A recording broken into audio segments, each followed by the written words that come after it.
Hey everybody, I'm Tag. And I'm B. This Life Done Free. Hey, we're gonna do a well, probably not so quick, but video on just comments.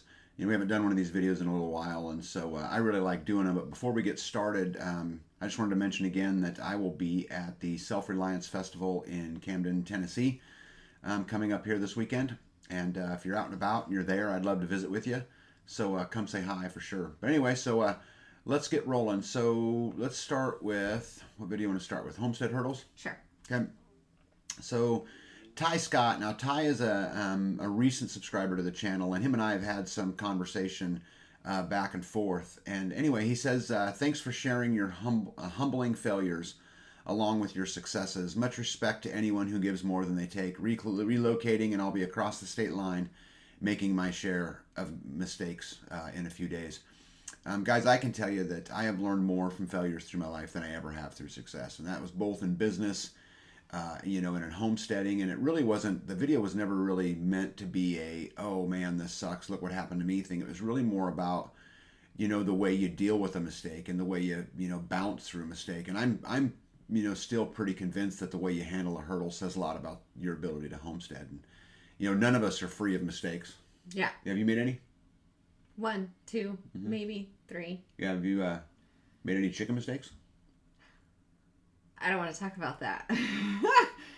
That's a long story. But life is 10% what happens to you and 90% how you choose to react to it. So. Yeah, if anybody wants to dispose of a chicken, I know a savage. Anyway, we'll It was an accident. Yeah, all right. Should we just move on? Yeah, Okay.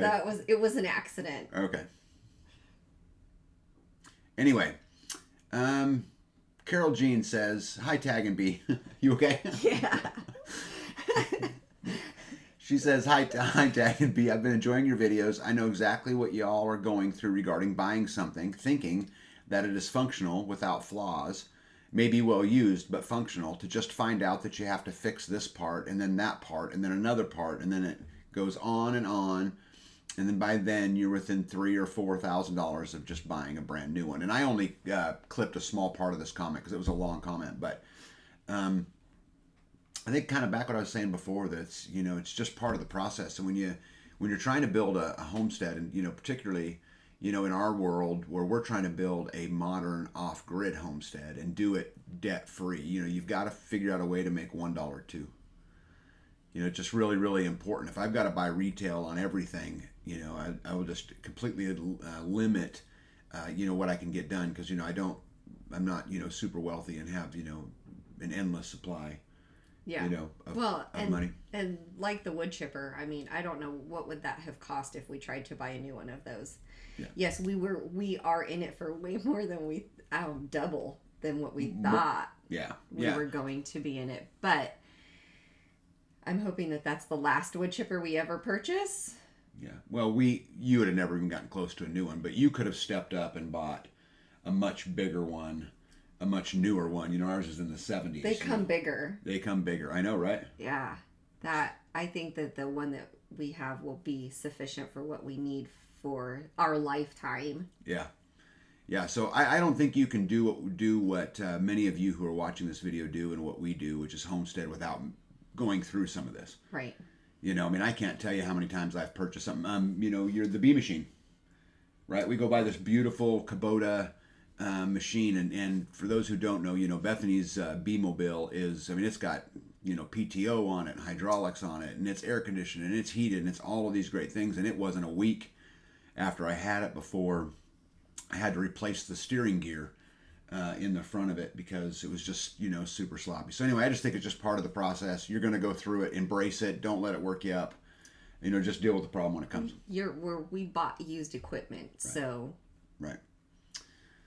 Rainey Redmond said, "Thank you for posting this. What a blessing to me. So glad I got the notification. Bells do work." Good. Yeah. I don't know what Rainey was getting at and why it was a blessing. But these are the kind of comments I really, really like, because, we set out on this journey to build this channel for a couple reasons. They're kind of all connected, but when I went through what I went through with the mandates and all of those kind of things, I decided it was time to fight back. And this channel gave me, a place where I could do that and I could fight back. And in fighting back, the goal was to try to spread freedom and to try to help as many people as I could live a little bit freer, every single day. So Rainey, I'm glad that it helped you. Again, I don't know how or any of those things, but either way, I'm glad. Well, and the way we're doing it is not for everybody. Right. But we are here to answer questions on how we did it. We're not experts on many things. No. Especially chickens. Yeah, chickens, running water lines. There's nothing better than a wall that's completely done and then there's water coming out of it. Oh. Because somebody didn't crimp the PEX line that was in the wall. Yeah. I wonder if I would have pressure tested that before I put that. Who would have known? Who would have known? She's really sparky today, by the way. All You right. brought up the chicken. And it was an accident. Uh-huh. I was helping it. You were, clearly. I'm not a doctor. And, that chicken will be waiting at the pearly gates when you get there. Yep. Yep, to spread the love. Yep. Right. I tried. Anyway, Vintage Living Homestead says, now is the time to be working on getting over our hurdles while we can afford to and get things that will help us make things easier down the road. It's going to be harder to get over hurdles when you can't get the things we need.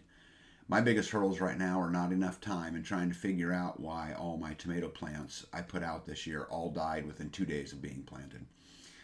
Well, I'll tell you guys that I spoke to Vintage, just chatted back and forth a little bit, and I think she's fixed her tomato issue, but she's exactly right. There never is enough time. But I think the most important thing about this message is, it's 100% correct, and give me the problems now. I'd rather take them now where I can deal with them than, I couldn't imagine, some of the hurdles that went on, like you blow a pump, that brings water into your home and you just can't get another one.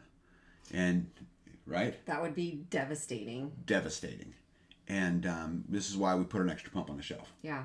Right? Maybe we need to. Yeah, I have one. But wouldn't mind having another one. Right. Maybe I shouldn't have told you I already had one. Right. Right. Then I'd have two. Yeah. Right? Because, if there's a hole, I will try to fill it. Yes. Yeah, boy, ain't that the truth.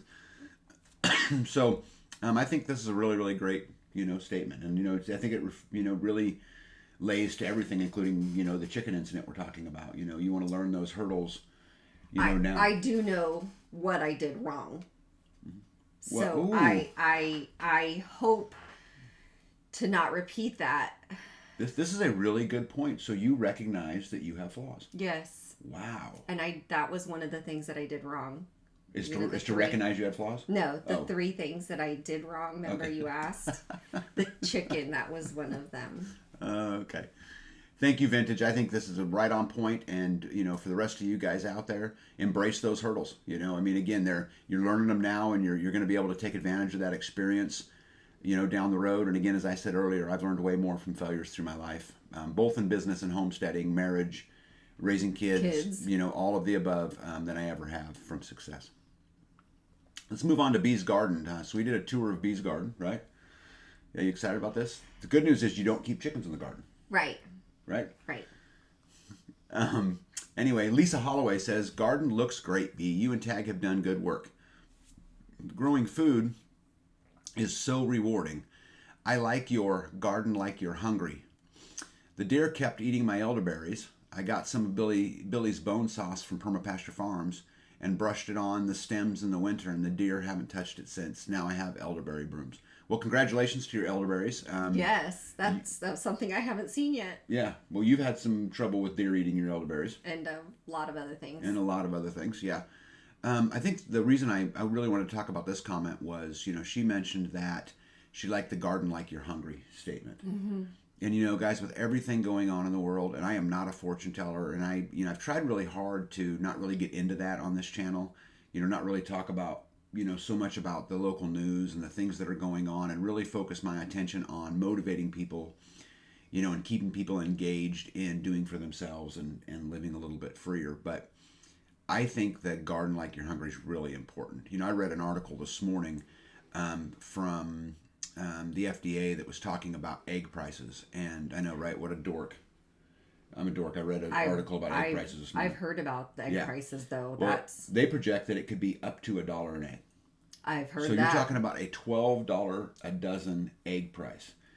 There are so many people in this world today that are living paycheck to paycheck and struggling just to make it. And when you double the cost of eggs, and you double the cost of milk, and you double the cost of all of these things, it's going to put people in a really bad spot. And so I think if you garden like you're hungry and you put it all away this year, the very worst thing that happens is everything turns back to normal and you have a full freezer and you've dehydrated everything and you're in great shape and you learned this amazing experience that your grandparents and your great-grandparents depended on to eat. But if it keeps going the way it's going, you're going to wish you had gardened like you were hungry. Yeah.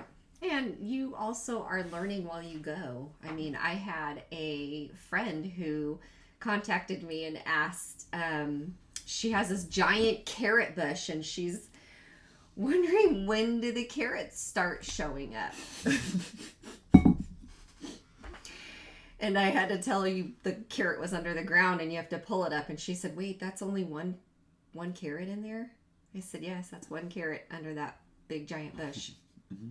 And she said, oh my gosh, I thought that I was going to have a plethora of carrots. Yeah, I laughed, but then I instantly thought of myself, I didn't know peanuts grew under the ground. That's what I'm saying. So if we're also learning as we're going, I mean... Yeah. When I think kind of going back to the video we were talking about earlier about the hurdles, these are part of those hurdles too. I mean, how many plants over the last, I know you've been gardening for, oh my goodness, 15 years or something, right? But how many plants have you killed by your own? Oh my gosh, one time I got some organic weed killer and it said safe for gardens. I thought that meant spray it on everything because it was safe for gardens. Yeah. And everything died. Remember that year? Mm-hmm. I don't remember it, but... Everything died that I sprayed it on because it was not safe for the fruit of the garden. It was safe for the things you wanted to kill in the garden. Did that traumatize you, that experience? It was, I will never do that again. Well, it's just interesting to me that you've gone to a place where you don't use any of those things anymore. Right, because I didn't know if it was trauma. Yeah. If you were coping with trauma. No. Okay, that was one of the things that I did wrong that year. So we're going to keep chickens. Yes. Okay, got it. But I will learn as I go. If I can keep them alive, we will keep them. Okay, got it. If I don't drown them. Oh, yeah. Or just smash them. That was something different. You're talking about something different. Oh my gosh. That was an accident too. Mm-hmm. Yeah. Dang. Shannon S. says, beautiful garden. The raccoons dug up my 96 of my tomato plants and pepper plants. Oh my goodness. We put up a hot fence and that solved the problem. Anything outside the big garden, I use chicken wire or hardware cloth and stake it down or weigh it down on my plants or bulbs. Once the plants get bigger, they seem to leave it alone and I take the wire off. It's so frustrating when you do all the work and something digs it up. Yeah. Yeah, I think this is a really good statement too, and this is why I think when you guys are out there and you are garden like you're hungry, right? And you're doing this, you've got to figure you're going to lose a certain percentage, right? So to me, when I'm thinking about it, and we're going through, and you guys don't know this, but I go get a lot of the gardening stuff. Like if Bethany needs seeds, I'll pick them up for her or order them for her or whatever it is. And I'm always when I calculate the numbers, I always try to figure that we're going to lose 30% of everything we plant. And that's true for a fruit tree. So let's talk about a fruit tree. So a lot of fruit trees need a pollinator. If you buy 2 fruit trees, let's just say 2 pear trees, and you need a pollinator and you lose either one of them, you have none. So buying 2 trees isn't helping you from a risk perspective, which is why when I buy fruit trees, I'm going to buy at least 3, right? So that I can always afford to lose one. But then also, we've had, huge peach trees that one year produce hundreds and hundreds and hundreds of peaches, and the next year we just don't get anything out of it. So I think this is just a super good statement, and we got to plan for those losses. And Shannon, I'm sorry you lost your 96. 96 is a lot. That's a lot of food. Yeah. Yeah. Mm-hmm. But again, now back to the original Homestead Hurdles video. Yeah. I'm glad for you, Shannon, you're learning that now. And you're going to do, like you mentioned, you put up a hot wire. Great lesson now. I mean, I would have hate for you to lose, to have to learn that lesson in the middle of a Great Depression or something. While you're starving. Right, while you're starving. Right, good point. My buddy over there at Uncle Buddy's Homestead says, looks awesome. Go big or go home. Very impressive, Bee. And hey, Tag, she is outworking you, brother. You like Bodie? Yeah.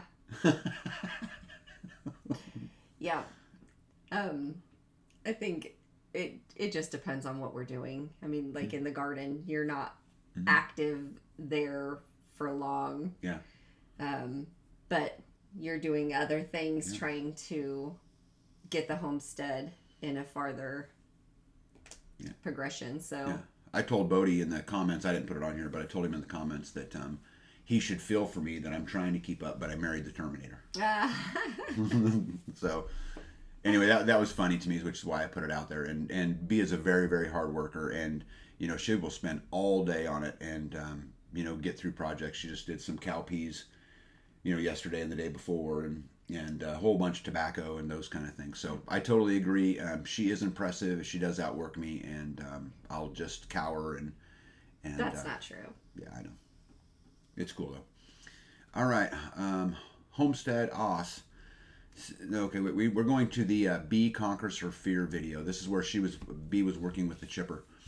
Homestead Oss said, "What a monster, Bee! You did wonderful. Yeah, I think I'd be throwing it from afar too. Thanks for showing this Aussie girl how it's done, sister. By the way, those are long beds. Great stuff." So I'll really kind of just leave this to be about how you felt with that, because that was the first time she had ever really gotten on that chipper. She had thrown a stick or two before when I was doing it or whatever, but it's super intimidating. I mean, that is a big, scary machine. Even even the DR chipper is not. The chute is also kind of facing up a little bit, so I think it's harder. Well, the DR, I don't think my body would fit into the chute. Right. But the big chipper, the woodchuck, is huge, and it can just suck you right in. And I was told that if a branch gets behind you and you're throwing it in, it could pull your body in, and it will like suck you into the machine. So I was trying to do it from the side, and I had littler branches, so it was, I think, I don't know. My heart was still pounding pretty good, so. Yeah, it's scary, but at the same time, I mean, how cool is it that, or I think that it's super cool that you faced it anyway. I got it started all by myself, which took me several minutes to do, but. Yeah. Well, I can tell you as a former soldier, I think I've always been admired I've always admired, people who face fear. And, everybody's scared. It's what you do with it when you're scared, Anyway, Homestead Heart says, now that's a wood chipper. A great way to step out of your comfort zone. Yeah, and I'd go back to the same comment that I was proud of you for stepping out of your comfort zone and getting it done. And it does create pretty cool mulch. I was going to say, I needed the mulch. Right. So, and you were traveling back and forth and trying to get other things done. And so I just needed it. I had to have it. And yeah, Amber Martin, who, so let me guys tell you a little bit about Amber Martin. So, there's no channel or anything to talk about, but Amber and her husband Caleb are friends of ours, and they live not too far from here. And this is a young family who's absolutely trying to do it right. They homeschool all of their kids. Amber's the best bread maker probably that I know. And we've gotten to be friends with them, kind of over the years. I've helped them over on their house. Caleb's been over here. And anyway, so Amber says, I love you, B. You are seriously one of my heroes. And B, when she had read the comment, said to me, Amber's one of my heroes. Anyway, I admire her very much. I mean, when I was homeschooling, I contacted her. She even had books that weren't in that I was supposed to have, but that didn't come. And so she was kind of like my library, homeschooling library. And my go-to, how do I do this, or how do I read this parent's guide, or how do I go through it? And she's a mom of 4 and stays home and homeschools and gardens, and keeps the house and animals, and I'm just like, how do you get it all done? Yeah. And so I admire her and all of her journeys that she goes through, and I look at her and just amazement because, you know, she's doing it. Yeah. Yeah, these are people who absolutely live the life. Okay, Mandy Garrett, who Mandy comments a lot. She's always got a lot to say, and usually some really good comments. And so she said, "Love it, girl power. You are so right about your spouse will not always be here to do the things for us. My husband's a truck driver, and I tell you what, if I don't muster up and get out of my comfort zone, then nothing that I want done will get done. Also, he has his own list of stuff to do when he gets home. So what a girl to do. Yep, I just have to suck it up and do it." And I really like this comment a lot. I particularly like the phrase in here she used is, "if I don't muster up." Yep. You know, that's a great term, and that's right. And guys, to all you guys out there with, you know, male or female, you know, when you're out there and you're not sure about how to do something or what to do something, just get up. Just get up. Take the step. You know, and I can't tell you guys, and it applies to so many things. My water system, I don't know anything about it. Didn't before I started. Now I have all these different water systems and sources that I just had to go figure out, and I've made all kinds of mistakes, as I mentioned in that, you know, previous video. Solar, didn't know anything about it, you know, till we got done. You know, there was a time where you had never raised a chicken. No. I'm talking about before you slaughtered them all. Right. Not all. I didn't slaughter them all. I killed a couple of them on accident. It was an accident. Uh-huh. I didn't know any better. Yeah, I just hope you're careful around me. Yeah, well, don't get sick. Right. I get sick. I'm out, which is to Mandy's point. Right. Right. I may get sick, and B may knock me off, and then she'll have to do it all for herself. But no, in seriousness, Mandy, this is a really great comment, and you're right. Sometimes you have to muster it up. So if you get into a spot where you're not sure, just get up. Yep. Just get up and take a step forward. And you can always call a girlfriend and say, like, hey, yeah, you know, some encouragement goes a long way too. Like somebody that there's a chore that you have to do, and there's somebody that you know who has already done it. Use that advice, use that lifeline, so that you don't have to you don't have to go through some of the hurdles that other people have gone through. Yeah, well, and an open invitation. If we can help in any way, our email address is on the channel, so you feel free to email out. We try to be pretty responsive. If I don't get right back to you, it's because I'm out building something, doing something. Bethany's in the garden, but we will get to it. Moving on to the Build Community 4 video. So this video, I thought originally would just be one video, and you know, we got into it and started having the conversations, and an hour in, I had gotten to the first point. I mean, there's still a whole bunch more to do. There's a lot to talk about. And I haven't posted the other one yet. We haven't even filmed it yet. One of the people who was in that video had to make a trip to Seattle, Washington, and drive. Anyway, I just haven't been able to make it happen yet. I haven't been able to get everybody together, but we certainly will. So Marie W. says, "To the heart of the matter, I do thank you, Tag, for this series. It's tough to look and to be found lacking. Only thing to do is to turn that around." I love this comment. And, you know, Marie, you could be part of my group. You could be part of my tribe. Someone's ability to look at themselves and say, hey, I'm part of the problem, or hey, I have flaws. I mean, I think that's a great character trait, and I would absolutely want that in, you know, the people that I spend my time around. That is a great statement. And Marie, I don't even if you know how great a statement that was when you said it, but that is an absolute great statement. Because there's the other side, right? I mean, you know. Yeah. People who know everything, and you can't, it doesn't matter how much you know about the subject, or you know, but they know more and can learn nothing from you. Yeah. So that is so hard to be around. Yeah. Marie, I really like this statement. Yeah. When you can look upon yourself and say, hey, I need to change that, or I don't like that, or my partner doesn't like this.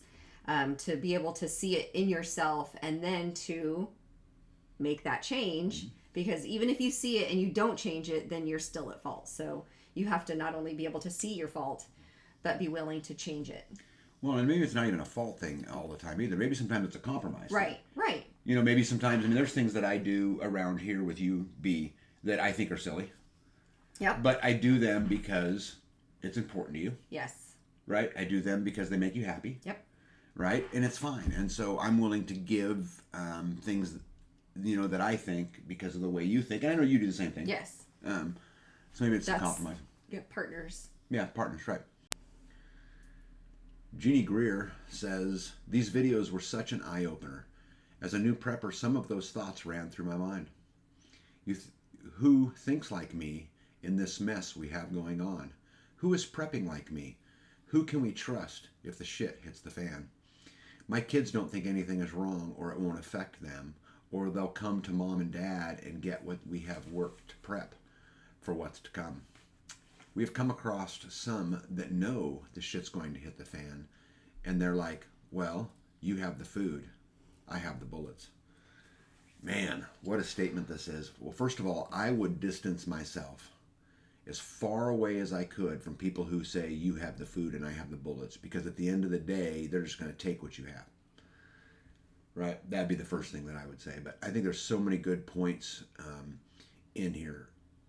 There are many people who think like you.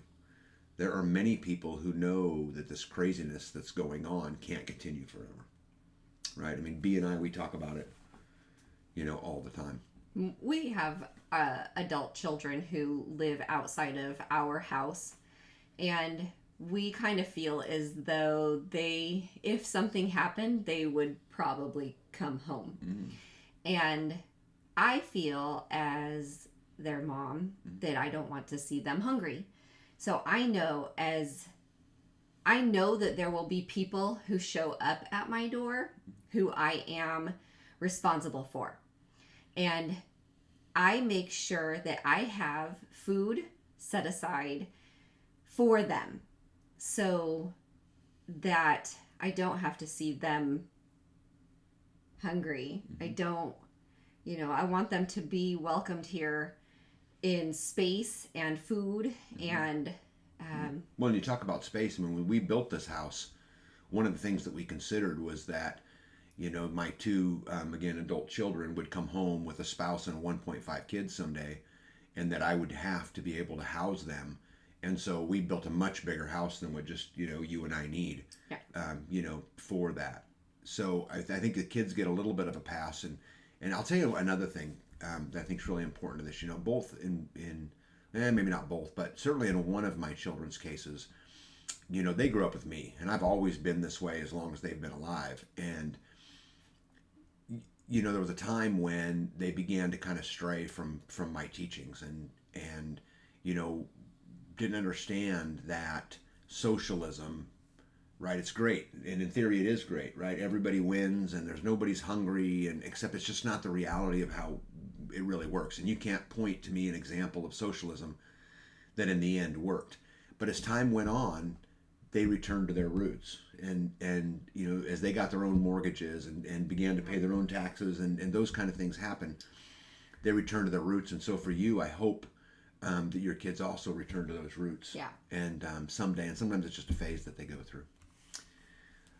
Normally I don't quote the same person twice in these videos because I just want to try to get it around, but this was just a really good quote. So Uncle Bodie's Homestead, who I had quoted earlier, again, we're referencing the community video, said, I believe teaching others our boundaries and learning theirs and respecting them is the first step. Secondly, self, individual, and community accountability. There's a whole bunch of stuff we could talk about in here, right? The first part, I believe teaching others our boundaries and learning theirs and respecting them. This has to do with tolerance a lot, at least in my opinion. And, me being able to respect that although I disagree with somebody, it's okay. Yeah. It doesn't have to be the end of the world. And, I've seen groups break apart and was part of groups that broke apart for the silliest little thing that really didn't matter. Yep. Now, that was the straw that broke the camel's back, but those little things were really built off of a lot of things over a long period of time, that got them there. But I think being tolerant, I think respecting boundaries, setting boundaries, saying, hey, this isn't okay. Yep. I think is great, and I think you should absolutely do that. And then self-individual and community accountability. Well, accountability is everything, but here's the thing. If you're going to be part of a community, I'm talking about a crew, right, that inner community, the way it works best is that everybody is self-accountable, right? that I hold myself accountable to my actions. I don't need somebody to tell me. Yes, but we've had people in our inner circle who needed the community to say, Yeah, I understand. y'all aren't. Yeah, I didn't say that that's how it worked all the time. What I said is Right. if you can build it the correct way, Right. it's full of self accountability. Right. And respect. I mean, Yeah. that's a great, thinking back, the issues that we have witnessed, respect was. I mean, that I never put those two together, but that he's absolutely right. It was a disrespect thing, or somebody felt disrespected and acted upon it instead of respectfully talking to the people. Yeah, really great comment. And this should have been pinned to the top of the video. I didn't get to figuring out how to do that, but it should have been, again, a great statement. If you haven't looked at Uncle Buddy's Homestead on YouTube, he's a guy that kind of went through similar things that I did, kind of left the world as he knew it, moved to a homestead and a camper, and said, well, I've never done any of this stuff, but I'm going to get up and I'm going to take that first step. And he's doing a great job. And so go check him out, Uncle Bodie's Homestead. Peaceful Acres Farm said, I think much of this changes for a woman. And again, we're talking about the community dynamic. It would be interesting to hear a female's voice in this conversation. And I have been lobbying to get 3 or 4. I have. Lobbying. Yeah, to get 3 or 4 so true. of the wives together to have this conversation. Yeah. Because Peaceful Acre Farms, I agree with you 100%, and their perspective is completely different. And so I hope in the comments of this video, I can get some support from all you people out there to help convince some of these women that it would be beneficial to sit down and do this video. I agree. You agree that they should comment and that you'll do it? Or you agree? I agree that there should be women who get together who do the video, because the dynamics when it comes to the women and the men are vastly different. Yeah. They're, one man can do another man wrong and they pat each other on the back and it's over with. When get 2 women in the same situation, and that one woman will hold that grudge for, and I don't know, I guess, yeah, it will come up and come up and come up and come up. Well, B clearly has committed to doing this video. That is today. not what I said. Yeah, you said it was important. I did. I do think it's important. Okay. But I do think you have to have the right women to do it. Yeah, and you'll get that figured out, though, won't you? I thought you were lobbying. I am lobbying, but you have to take the action. No, you have to take the action. I'm not in it. I don't think that there's much need for that. For what? Women. You guys, I'm telling you, let's hear it, and B will do it, won't you? I don't know. We'll talk about it. I'm trying, guys. I'm trying. Anyway. I agree, though. I think that it would be a vastly different video.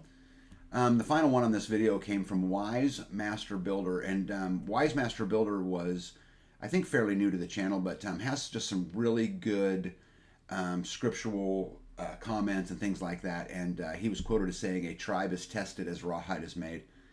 And I think this is just such a really interesting comment. And the tribe is tested, and it goes through lots of lumps and hurdles. And back to Uncle Bodie, talking about respect and boundaries, and all of those things. And so I really like this comment. I think it was just summed up real well in a small statement.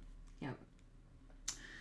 Moving on to Bee Makes Them Mad. So this video was about Bee getting into her hives and that. And pretty quick coming up, you're going to be making some chapstick, right? Yes, I need to. Yeah, maybe some soap? I need chapstick, though. But chapstick, you're going to make some and film it? I can, probably. Okay. Yeah, so that was another trial close. See, what I was trying to work at is there were some comments about, we want to see a video on chapstick. So this is just me lobbying again, right? Anyway, Ann Hendricks says, wow, you can tell that Bee is very knowledgeable and has been keeping bees quite a while. Good for her, y'all, in the homestead. All of this is all true, but it's interesting is that every time she comes over there, maybe not every time, but quite often comes back and talks about other things she's learned. And yeah. You have a funny quote about The learning 13. yeah. If you ask the same question to 13 beekeepers or 10 beekeepers, you'll get 13 different answers. Yeah, because it's a lot, and they're super dynamic. Well, and it just changes. Like you're like, well, maybe I'll try this, and you have the same problem in 2 hives, and you do the exact same thing, and one takes and one doesn't, and it's a learning experience. Yeah, well, and it's intimidating. At least to me, it is. Yes. When I first got my my first packages, which a package is a box of bees with a can of sugar water in it, and then the queen is in a queen cage inside there. So it's just one box with 3 pounds of bees, and a little box inside with a queen, and that's called a package. And so when I got my first packages, I got 3 of them, and it was snowing. And you don't want to get into your hives. You don't want to be out there and working them when it's below 50 degrees or really windy or lots of different variables. But so it wasn't ideal circumstances to put the bees into the box, and so into their colony. And so I took the packages and put them in the basement and left them there while I had to feed them, squirt them. I squirted them with sugar water a couple of times a day. They had sugar water, but just to keep them calm.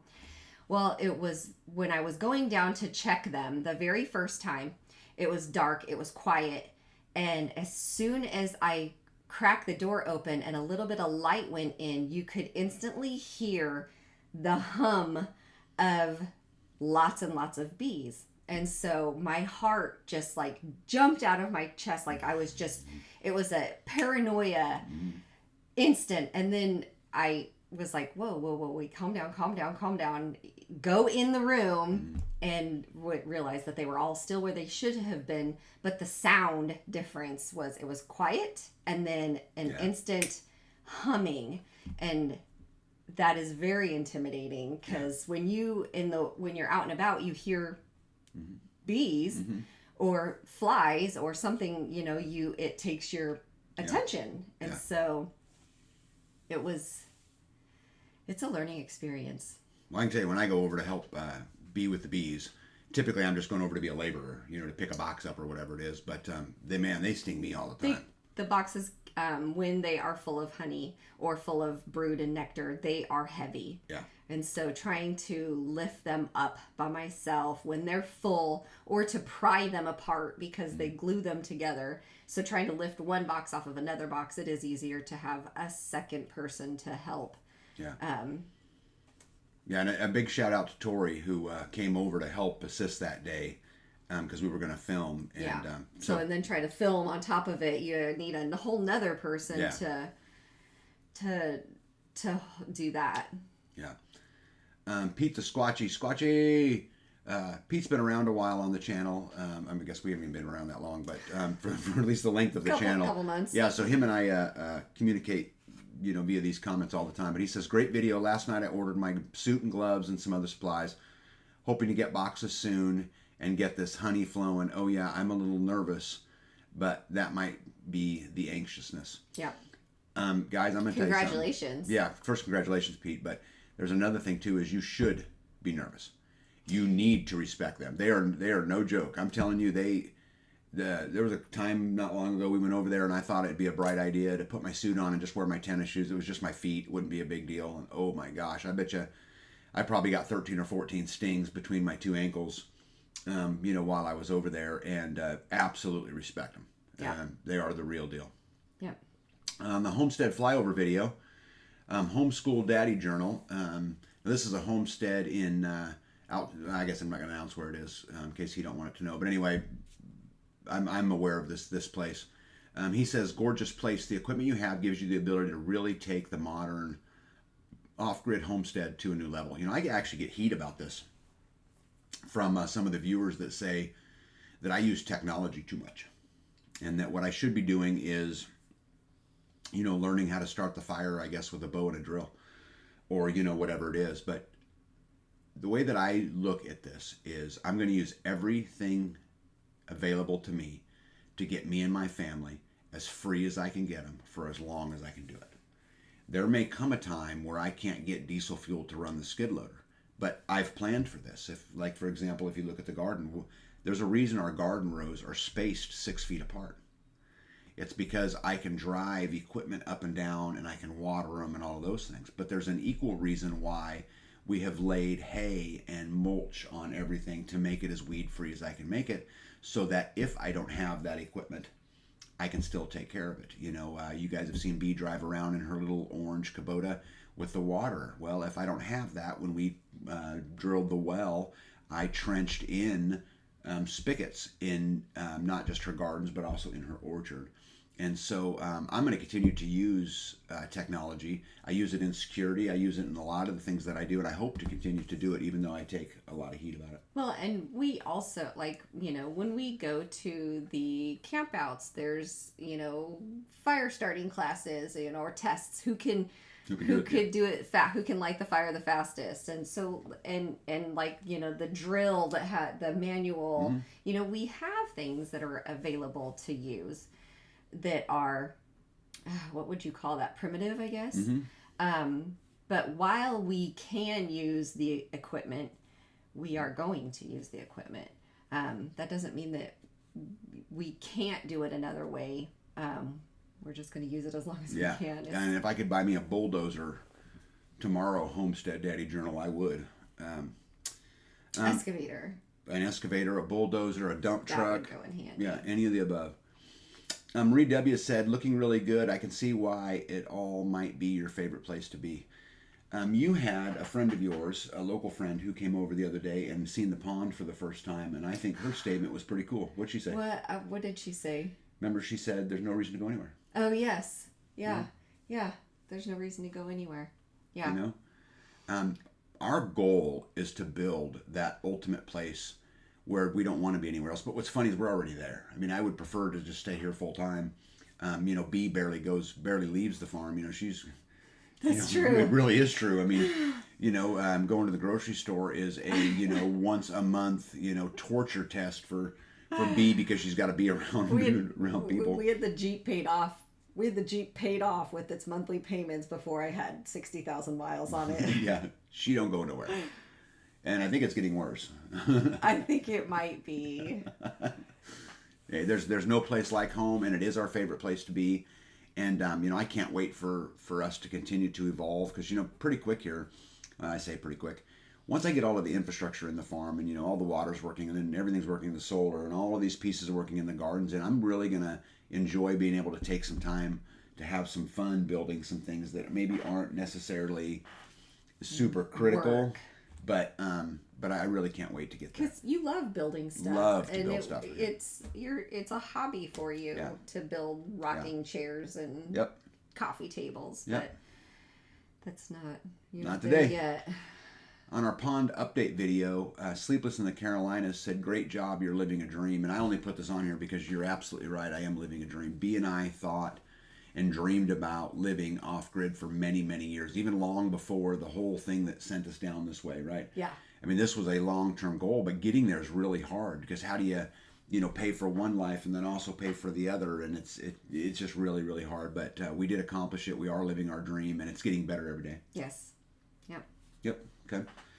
Drummondson Live said, I would put a few concrete pipes and blocks around and maybe some tree stumps for fish habitat, and you'll always know where the fish are. He's exactly right. I did not put concrete pipes and blocks, but when we cleared the area, all of the big stumps I set aside. And then once the pond was built, I took the skid loader and the grapple, and I went and picked them all up and took them down and placed them in a particular place and in a particular line and a particular row. So he's exactly right. I'll know exactly where the fish are. And one of these days I'll get, you know, some of my friends out there fishing, and they will not understand why I get more fish than they do. It's because I know the map.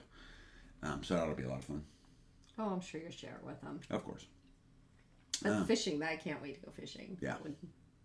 Yeah, well, and to talk about the fishing, so here within the month, we will stock the pond with the feeder fish and the catfish. So we'll put in bluegill. Yeah, we'll put some flathead minnows in, bluegills, sunfish, and then catfish. And the catfish I will put in your traditional, but also some albinos and some stuff like that for some color. And we'll stock that here in or lack of color. Or lack of color, yeah, right. And then we'll wait to the spring to stock the black crappie and the bass and those kind of things. All right, moving on. Tool time with B. Dwight Heyer says, "Love your banter. Fun to watch the interaction between you two."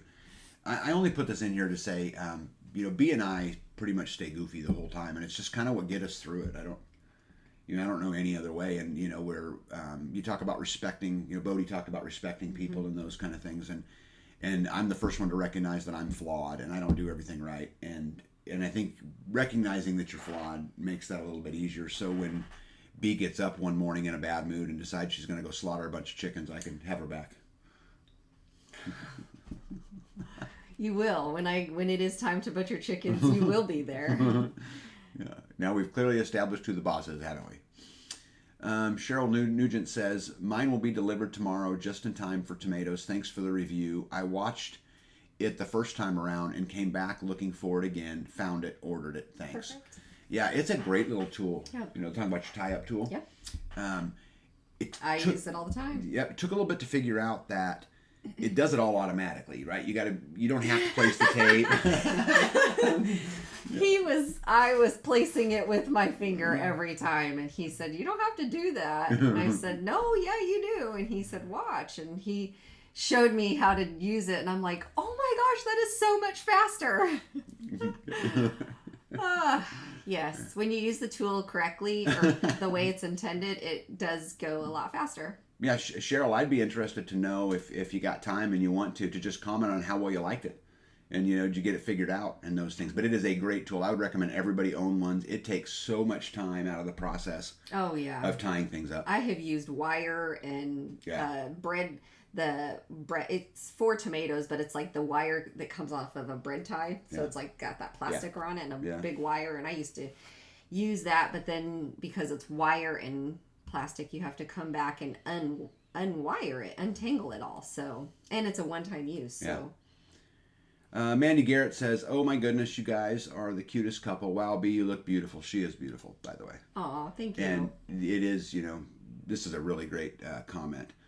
Perhaps that's one of the reasons Tag kept coming to you. That might be the secret to get my husband to come looking for me. Laugh out loud, wink, wink. Anyway, thank you for the tool review. I tend to buy what you recommend, even though I don't have a need for it yet, but I know I will one day. Yes, please do more videos of B using her tools because it really helps coming from a woman's perspective. As much as I wanted to use my husband's tools, most of them I have no idea, and some are just too darn heavy or difficult to use. So thank you very much for doing this. Oh, I was wondering if you have an Amazon store set up. That way we can go through Amazon. I haven't done it yet. My goal for this channel really was never to make it a money thing. It was really about sticking it to the man and fighting back and standing up for freedom and those kind of things. But I will look into it. Mandy, I still haven't done it. I know I told you I'd do that 4 weeks ago on your comment, but I certainly will. But I think the rest of this stuff's really, really good. I love my wife with everything I have in me, and she's a goober, and I'm going to make fun of her the rest of our lives. But I'm confident we will be together the rest of my life. I wonder if you could do that, like on an Amazon store, like if they could, if that tool was on Amazon, if they could just click it, that would make it so much easier. You could set up an Amazon partnership account, and then when you put a link on, if someone clicks it, you get a commission off the sale. Oh, okay. Which is what she's referring to. Good too, I suppose. Yeah. 4-Day Homestead says a girl needs to be taken shopping, or at least have a significant other give her free reign over the toolbox. Laugh out loud. My favorite gifts are tools. And then Sugar Creek, I'm going to do both these at the same time, said in the next comment, "Use it or lose it." Interesting little tool. It's funny. You guys are not making my life any better. B is always stealing my tools and taking them, and whether it's a tape measure or a this or a that, and you guys are encouraging her. You're encouraging her to behave poorly, just telling you. It's not behaving poorly. It's using the tools so I can get my job done. I agree. Mm-hmm. So yesterday when we were filming tobacco and cowpeas. Cowpeas. So we filmed a video yesterday about her tobacco and her cowpeas, and in the video she is using a tape measure. Mm-hmm. And you talk It's about a metal tape measure. A metal tape measure, and you talk about using the tools to make your job easier. Except you had a tape measure. I don't know where it's at. I think somebody took it. So maybe well, there were 7 tape measures there. I should have probably looked at each one to see if maybe mine was in that collection. I just grabbed one. Maybe the lesson should be to keep track of your own tools. I think my tools are always in the Kubota. Where's your tape measure? Somebody takes them out. Got it. Somebody took it out. Yeah, something like that. Just like I took it out of your shop yesterday. Got it. Well, guys, I'm gonna wrap this up. That's enough of them for now. I hope you guys enjoyed them. I was gonna say too I think was it Bodie that was talking about the bees. Squatchy. Yeah, Squatchy. Okay, so on the bee thing, so right now is a prime time for swarming, and so if you have a swarm box or a regular box, you can put them up, preferably 10 feet up, and put some lemongrass, some essential oil lemongrass. Don't use the stuff from Walmart. Use a reputable location to get it from. But lemongrass is what the pheromones of the queen smell like, and so you can put that in the box and possibly catch a swarm. So if you leave it in there, throughout the summertime, there's several times through the season that between spring and fall that they tend to swarm. And so if you leave it out there, you may end up with freebies. Yeah. Freebies. Yeah, freebies is pretty cool. Just say it, put that out there. Yeah, talking about freebie, you got a new hat today again. Free man. That's right. Mankind. That's right. What's a nice hat? We, in another video, I got her some visors that say free man and a pink hat. And so I think you're a great model for the pink hat. Yep. Yeah. Anyway, guys, we're going to cut this off. I've got a million things to get done. I got to get back to work in the wood shop. Bee's got to get back into the garden. And, I've got some other just regular old work to do. So we're going to cut it off for now. But until we do it again, live freer today than you did yesterday. Hold the line. Don't give an inch. Tag out. Be out. See you guys.